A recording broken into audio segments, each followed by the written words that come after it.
আজকের রাত ভোরে ৩টের সময় বেরিয়েছিল মা ও সন্তান তার মেয়েকে নিয়ে নদিয়া থেকে মেদিনীপুর নদিয়া থেকে মেদিনীপুর যেতে বিশাল সময় লাগে, সেটা আমরা কম বেশি সবাই জানি। তবে রাত ৩টের সময় বেরিয়েছিল কেন? কাউকে না জানিয়ে কি বাচ্চাকে নিয়ে চলে গেল? চলো পুরো ভিডিওটা শুরু করা যাক। ভিডিওর মাঝে ডিটেলসে পুরো থাকবে।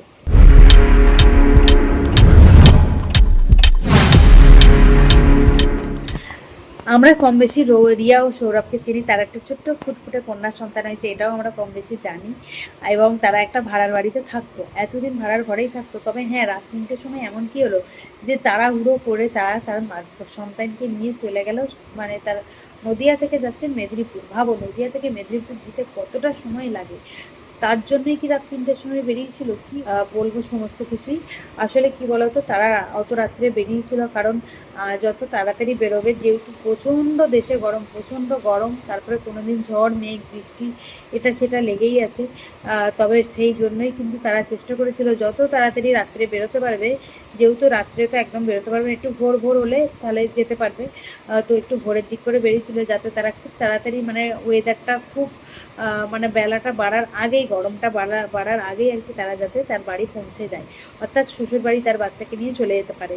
তো সেই হিসেবে সৌরভদা এবং তার পরিবারের সবাইয়ের মতামত নিয়েই কিন্তু একটা গাড়ি ভাড়া করা হয়েছিল এবং সেখান থেকে, মানে ওই ভাড়ার বাড়ি থেকেই কিন্তু রাত ৩টের সময় বেরিয়েছিল।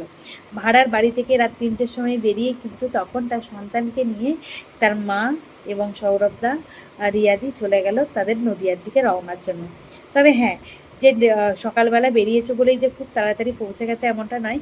অর্ধেক রাস্তায় গিয়ে বাড়ির কিছুটা দূরে এসে গাড়িটাকে পরিপূর্ণভাবে সাজিয়েছে একদম বেলুন দিয়ে। পিঙ্ক কালার ও একদম তোমাদের হোয়াইট কালার বেলুন দিয়ে তোমরা দেখতেই পাচ্ছ কত সুন্দরভাবে সাজিয়েছে। তো এইভাবে সাজিয়ে নিয়ে গেছে। কথা দেখুন দিয়েছে রিয়া দিদিকে, কথা তো রাখতেই হবে। তো দেখো, কন্যা সন্তান হয়েছে বলে কোনো দিকে কিন্তু মন খারাপ করে না আমাদের সৌরভদা এবং রিয়াদি, কিছুই কমিয়ে রাখেনি, চেষ্টা করেছে সমস্ত কিছুটা খুব ভালোভাবে নিজেদের মনের মতন করে গুছিয়ে নিতে। আর যেহেতু অত দূর থেকে বেলুন সাজিয়ে নিয়ে এলে, অর্থাৎ অতটা রাস্তা আসবে, অনেক বেলুন নষ্ট ফষ্ট হয়ে যায়। তো চেষ্টা করেছে যে সামনে থেকে, মানে বাড়ির একটু আগে এসে বেলুন দিয়ে গাড়িটা সাজিয়েছে এবং সোনার জিনিসও কিনবে বলে ঠিক করেছিল। তবে হ্যাঁ, ওরা যেই দোকানে গিয়েছিল সেইখানে ওদের মনের মতন জিনিস পায়নি, তাই হচ্ছে যে চেন আর দুটো বালা কিনবে ভেবেছিল ওর কন্যার জন্য। কিন্তু যাই হোক, সেইখান থেকে কিছুই কিনতে পারলো নি। তবে হ্যাঁ, নদিয়ায় এসে কিন্তু, নদিয়া থেকে এসে মানে মেদিনীপুরে কিনবে, তার সন্তানের জন্য কিনবে চেন এবং দুটো হাতের বালা। সেই ভিডিও তোমাদের সামনে নিয়ে আসবো কীরকম কিনলো বা কিছু। কিন্তু তোমরা এখানে দেখতে পাচ্ছ এত সুন্দরভাবে গাড়িটাকে সাজিয়েছে আর কত খুশি আছে। যাই হোক, ব্যান্ড পার্টি বাজিয়ে একদম তার মেয়েকে নিয়ে এসছে তার বাড়িতে এবং তার পরিবারের সবাই কিন্তু ভীষণ খুশি।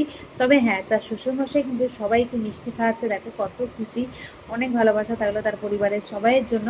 খুব সুন্দর ভিডিও একটা মানে করেছে, যে এত সুন্দরভাবে একটা তার মেয়েকে নিয়ে আসছে, বিশাল বড় কিছু একটা। যাই হোক, আমার ভিডিওটা যদি ভালো লাগে তাহলে চ্যানেলটি সাবস্ক্রাইব করে পাশে দেখো। তবে আজকের মতন টাটা।